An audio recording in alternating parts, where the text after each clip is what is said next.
It's Vancouver's podcast on the Canada's Podcast Network. Hi, this is Angela Barnard coming to you from Nanaimo and Canada's podcast. We're here today with Tara Clark. I'm so excited to have this owner and founder, CEO of Vancouver-based social media agency, Social Tea. For the past 9 years, she has offered executive consulting, training, and management to small and medium-sized businesses around the world. She's a social media architect, entrepreneur, and speaker. Tara's focused on helping businesses think differently and be able to use social media effectively to achieve their goals. She helps brands engage with existing customers and tap into new audiences using their social media network. And what kind of fuels me and gets me excited about talking to Tara is she's totally passionate about empowering those around her, believing that building lasting connections and relationships with business owners that have an entrepreneurial spirit is her jam. So Tara, how does that sound? Does that sound a bit like you? That sounds good. It's great. Yeah, like I really feel that connection and that ability to connect and be authentic is so important, especially translating that online and off and vice versa. And so having the ability to be personable in both formats is so important. And that's why I'm loving this world of podcasting and the video opportunity within podcasts, because people can really see, hopefully, the words that we put online jump out in our personalities as we actually are. That's a great question. The word, I just get to jump on this before we talk about your journey. The word authentic, it's used a lot right now. What does it mean to you? Authentic is the ability to make mistakes and fumble and not judge yourself for it. To me, it's the opportunity to wake up and feel like if you don't have makeup or you didn't get ready and you're still showing up in your best ability. So authenticity is telling the room you had, an awkward night's sleep, or your dog's being a bit of a brat and barking in the background, which I had the other day. So authenticity, I think, is bringing realness to everyday conversations where people, I think, are getting a little uptight and they need a little bit more ease, and that we're all human. So bringing in your authentic self to conversations and meetings, I think, is very, very important. Perfect. Okay, so now let's jump to you. Tell me a little bit about your entrepreneurial journey. Yeah, so it's been really interesting. I've had my consulting company / agency with a team for now 9.5 years. But prior to that, I worked in full-time marketing roles. And it was really interesting when I was in full-time marketing roles because it was right before digital marketing and social media in particular was actually being used for businesses. So I was definitely one of the first group of people that were discovering how to take marketing from traditional to online and uncover ways that we could measure how it's working before there were any tools to tell us what was actually correct and what was working or not. But the interesting part was when I went to school for entrepreneurship and business. And I always knew that that was my calling. I was so inspired by my professors and the stories and the ability to pitch different businesses. I knew that was for me. But even in 2008, when I graduated from school, there was not always an opportunity just to be an entrepreneur. Like, what were you going to offer? What is your business? So I feel really lucky to have been in marketing roles that allowed me to figure out if I had to wake up tomorrow and do one or two things and be really good at them in my full-time marketing role, what would those be? And so I had to do blogging, I had to do all these different web design, I had to do so many things in my marketing role that those skills I still use today. But social media, what in its infancy and when I was doing it in my marketing roles, was the thing I always enjoyed the most. So it was what I was trying to do the most in my full-time jobs. And so when the opportunity came for me to create a business, I focused on that. And so digital marketing was what I called it. And I put an ads on Craigslist, and an hour later I had my first client. And that's when I knew entrepreneurship was so exciting, because I could reinvent the wheel and I could create something new and I could explain it to people that did not understand it. And that was when I knew this was my journey, because I could clearly describe social media and digital marketing to traditional businesses and why it would benefit them. And then the tools have just gotten better since then. And something that I'm hearing from your story very loud and clear is one, of all the jobs that you had to do in your role, pick the one that you love doing the most, right? And use that as a focal point. But also, I think every entrepreneur's journey is to serve, right? To actually transfer their skills and expertise to another person so that they thrive. I love that you said that, because I am in the service-based business, exactly. And so I don't have a product to sell as much, meaning it doesn't go out in mass quantities. So I need to show up 200% because I am the product providing a service. So I know what my clients expect, and the level of expectations they set out is what I set up for my team. So being in a service-based business is so valuable because it allows us to really know that we as people need to be accessible, communicative, and really clear in the conversations we have. And service, it's so rewarding, because service, you learn really quickly because people give you feedback, ideally quite quickly, and you can adjust right after that. So that's why I love being in a service-based business. It's true. Now, Tara, honestly, if I search social media companies, BC, there'd be like an infinity of lists. Yeah.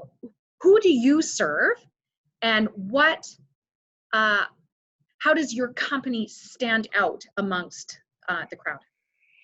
So we serve B2B businesses. That again makes us a little bit more unique in the social media space. It's a lot more challenging to show growth and results with advertising B2B businesses, and mostly service related. So we work with lawyers, property developers, a lot of businesses who have something that they're selling larger value of. So our goal as social media marketers in my company is to really tell stories and build trust, because it's not going to be a click to convert. It's going to take time for people to really know that you're the person to go to for that service in the B2B space. So that's really our realm that we specialize in.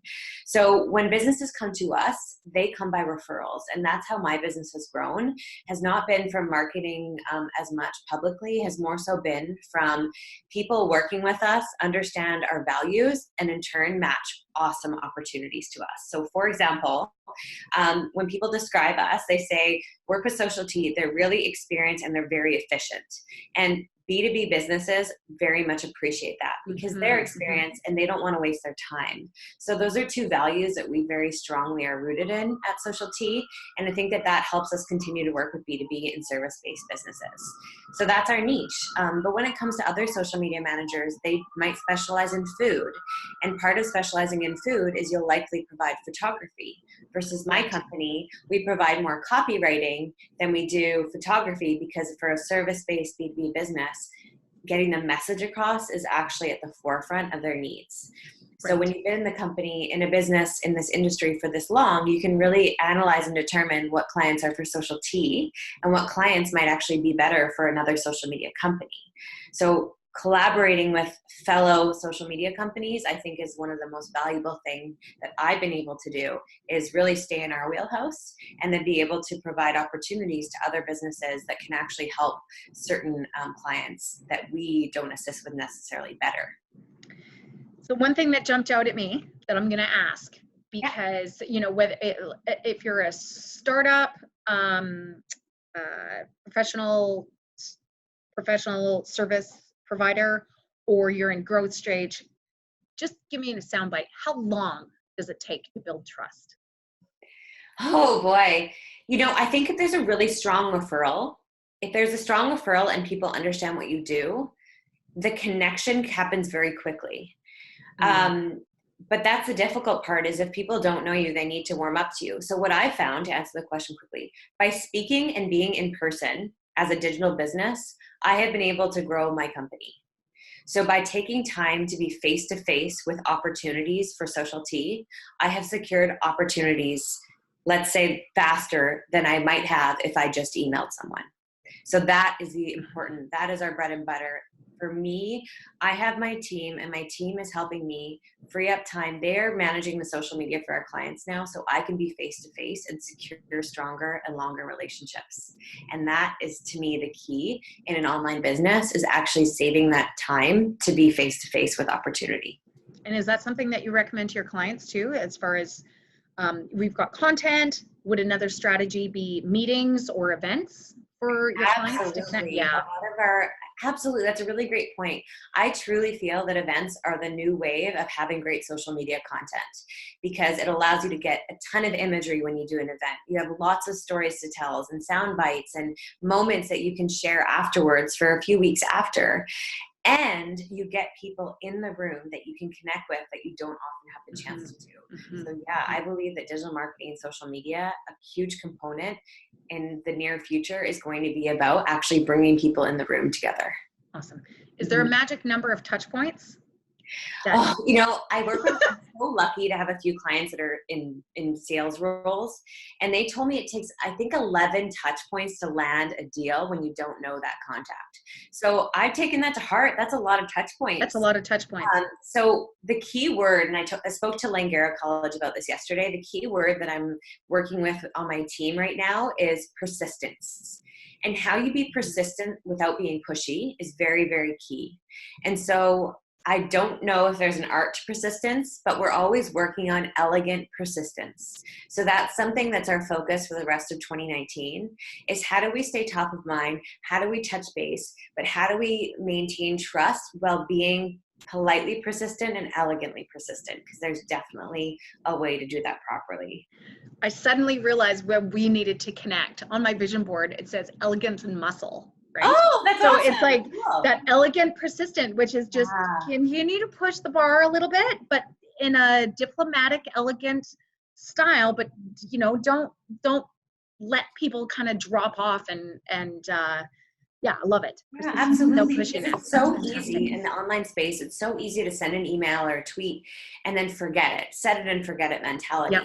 Yeah. But what I'm here to do, and with my team being so Nice. amazing to support the management of our clients, is I'm here to make sure that the follow-ups have something unique and catchy and cheeky. And it's so rewarding because we've gotten witty in our outreach. And I even use the word persistence sometimes when I follow up and say, hey, if I don't hear back from you, no worries, but persistence is my middle name. So until I hear a no, you're going to keep hearing from me. And it's fun. I actually have fun with it because if they know and if they watch what I do online or what we put out online, I think they'll know that like genuinely we're adding humor to our outreach. And it's the people that take them a little bit more time to see what we're doing that would understand that outreach is actually elegant persistence. Cool. I'm going to ask you a question about a client later in the interview, but let's jump a little bit to how you work. So, home base is where? Our home base is South Granville in Vancouver. We have an office there, which is great. I'm at home today because I live close by. Nice. But our team is in the office Tuesdays and Thursdays. And we have that opportunity to be face-to-face again because it clarifies so many things. As a social media company, we go on 10 different tools a day minimum. From actually going on Facebook to going on our scheduling platform to going on Instagram on our phone to going on Instagram on desktop, maybe if we need to do something. So we have to be connected to so many different platforms that it's so easy to miscommunicate or miss something. So that time together as a digital team, but in person is very, very valuable. So we're out of South Granville, and coincidentally, we looked at our clients, a lot of them we've been working with recently, they happen to be all within like 15 kilometers of this area. So we kind of manifested localization, which is very interesting. Some of our clients are outside of there, but I noticed that the other day and I thought there must be something to that. I think it's because people in this area know us a bit more, and in turn, they were top of mind. I'm not sure, but I found that very interesting that, again, something about the ability to be able to be that accessible to some of our newer clients has rewarded us. Yeah. Now, I'm just curious. So in that, even though they are within 15 kilometers, do you actually bump into them more often? Like, do you have the face-to-face, or do you think that's just... I'd say they're even more top of mind for us. So if there's an event that I know is close to them, I'll include them. So again, just always thinking about our clients is another way we stand out. I'm constantly seeing something like, oh my gosh, this is great for them. This is unique. What if we did a spin on that? So I think by them being local helps them be top of mind for us and vice versa. So bumping into them would be awesome. It's surprising how small Vancouver is and you don't do that. But I would say I bump into them online and that makes it fun. Right, absolutely. Now, I'm just going to dig a little bit. You said Tuesdays and Thursdays you get together. What happens? Are you renting an office and then you don't it stands empty those We other have days? an office that we share with another entrepreneur, and it's awesome because his team's in the office Monday, Wednesday, Friday. So it's become really reasonably priced, and we have a space. So if at any point of the team needs the office, there's a boardroom and an office. It's quite big. And anytime they need it, they can use it as well outside of our hours. So we're very inclusive. Like I created my company for my team, for them to be able to do their best work from anywhere in the world. And that means that if I want to be in Bali or wherever, that they allow me to do that too. However, the feedback that I got from my team when I was growing a team about 4 years ago early on was that they needed a space that was quiet and that they can come and work and focus on social tea.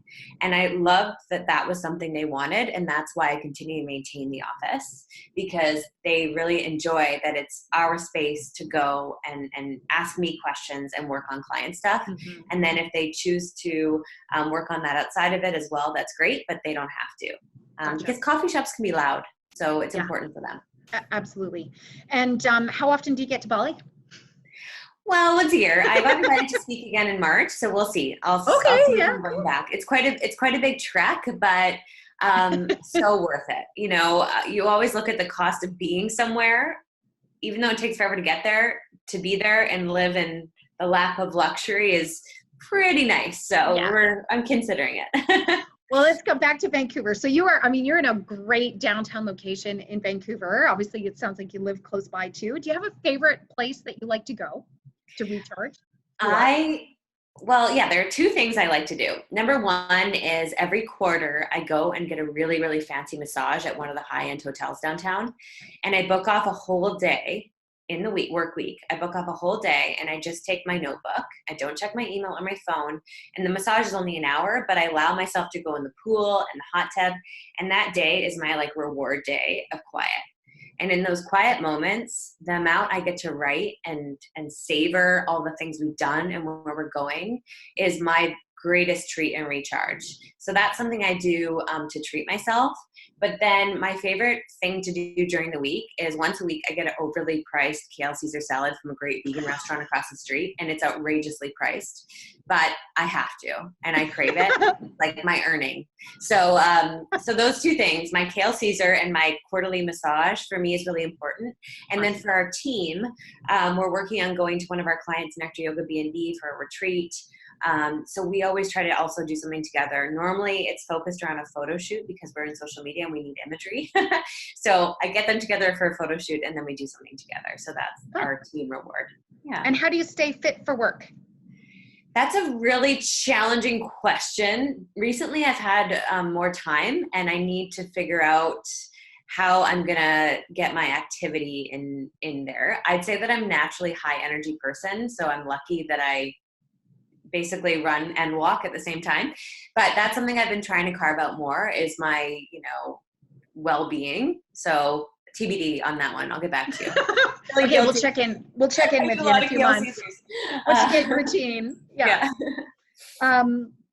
So let's do a few rapid fire questions. I'm going to go back to if you could share with us, I'm not going to say favorite client, but you use words like witty, fun, humor in some of the campaigns. If we could follow one company that you're working with, just to kind of get a sense of the kind of language and content and values and who would you tell us to share? Go check out.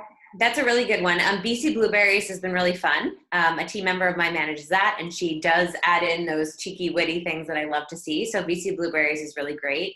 That's a different client for us because the BC Blueberry Council is all the members who are growers, packers, and part of the blueberry industry here in Vancouver. So it's B2B in a way, but it's B2C on our social media. So it's been a good challenge for us because we're talking to people who will buy blueberries, but it's fun. So that one's really fun. There's lots of good recipes and it's a great place to see. And then Nectar Yoga B&B is another one that's just beautiful. It's more namaste and natural kind of language, but it's a great example of what was the second one? Sorry? Nectar Yoga B&B. Nectar? Yeah. Yoga? And Nectar so what Yoga B&B. So NECTAR YOGA B&B. Okay. Yeah. And if you could pick one platform for us to check out, would it be Instagram, Facebook, on one of those? What do you think?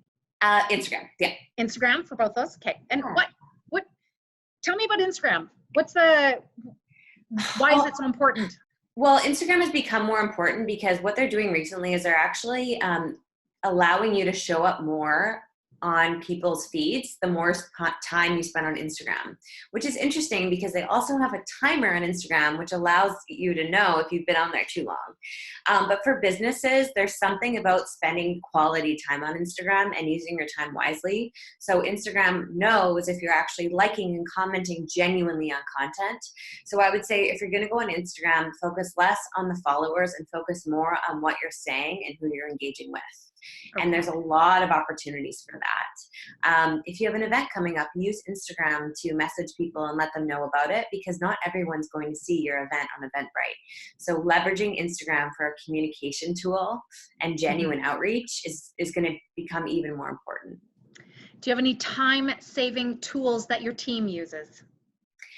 We use Later to schedule our Instagram content. It's amazing. And their blog is the best blog for Instagram. We love it, love it, love it. And then time-saving tools, so simple, but we use Google Drive Docs to approve all of our content with our clients. And it saves time because we can write all of the social media posts for our clients, and then they can go in and suggest changes, which allows us to very quickly adapt what we need to write. Right. Awesome. How about a favorite read? I am reading a book. What is it called? Willing to Fail by Brian Scudamore. I saw him speak last week. WTF, Willing to Fail. So that one's one I'm reading right now. Simple read. I love him. He's super engaging and an entrepreneur I look up to. So that's the current read that I have. And if there was one essential book on as a let's say a startup entrepreneur that should sit on your bookshelf, what do you think? There's one called Creativity Doesn't Suck, I believe that's what it's called. Let me get back to you. But okay. I'm reading a lot of books about business and creativity, because what I'm learning more and more is that creativity is really the most important skill set in marketing that I find. So I can train on sales and I can train on other things, but the ability to come in with creative ideas and not be scared to just shout them out is something that I think comes with confidence and comes with experience, but it's something I really value. So I'm reading a lot of books about creativity and business together, and it's inspired me a lot. Do you have a motivational quote on your computer or on your wall that you love? I do. It's what's for you won't pass you by. So I believe in an ebb and flow of, if you're meant to work with a client, they'll come in and they'll stay for a while and they'll grow with you and learn with you. But if a person or a client or something wasn't meant for you, it will go out with the waves. So I really believe in that. What's for you won't pass you by. Cool. And if you could, let's say, okay, I was going to say, if you could share one soundbite for a up and coming aspiring person in the creative space. Okay, so they're either looking at their career path or they're looking at being hired by a company like Social Tea. How do they sell themselves? What's the best way to get connected to, the right workforce, right? So they don't pass you by? I really feel that there's something about having a tangible piece. So a thank you card is a very, very one-on-one thing. Send thank you cards. I can't tell you the amount of opportunities that have been secured the day that a thank you card got in the mail. And they got to their desk. So I think having something tangible. So if you're applying for a job online, uncover something unique about the hiring manager that you can get in front of them. Don't be creepy, be curious. So that's, a good mindset to have. But I really feel like something tangible, be it chocolates or a card or a letter or sending your resume in. I really feel that we are so inundated by online everything that having, like I read the paper, having maybe your resume in a newspaper format with your Instagram on it, like get creative with something that people can hold and feel and interact with. And to me, that is a great way to stand out as it comes to looking for a job. Perfect. What event or conference will we see you at next? What's essential in your conference lineup? Great point. There's one called W North that I plan to attend in Whistler. It's Women in Leadership. Definitely, that one's a great one. I'm speaking at I'm speaking at an event next week, actually, that's an event planning, Meeting Planners International, all event planners wanting to uncover more about how to use social media. So that's coming up next week. But publicly, an event that everyone can attend and look into is W North in Whistler. And it's just superb speakers in April. And it's a fantastic destination, right? Yeah, right? Exactly. Is there anything else you'd like to add today, Tara? Just be curious, be inspired, and again, be creative. I can't encourage that enough. And ask a lot of questions. And there's something that I think is really important about informational interviews. Like, I'm trying to make more time in my calendar to be curious about people that I look up to or I'm inspired by, and not waste their time. I think that's something that's really important too, is uncovering in my message how I'm going to use their time valuably, and know that their time really means something to me. So that's something I'm really working on. So your time is of value. So I just want to say thank you so much for having me on today, because I really appreciate the opportunities to share and to connect with new people. Awesome. What's the best way to connect with you after today? Follow us at SocialTYVR. SocialT@YVR. Yeah. And that's both on Instagram, Twitter. On Instagram, on Facebook, and on Twitter, you can find us at SocialTYVR. Awesome. And I look forward to meeting you in person as well, Tara. Yes, of course. Okay. Bye. Bye.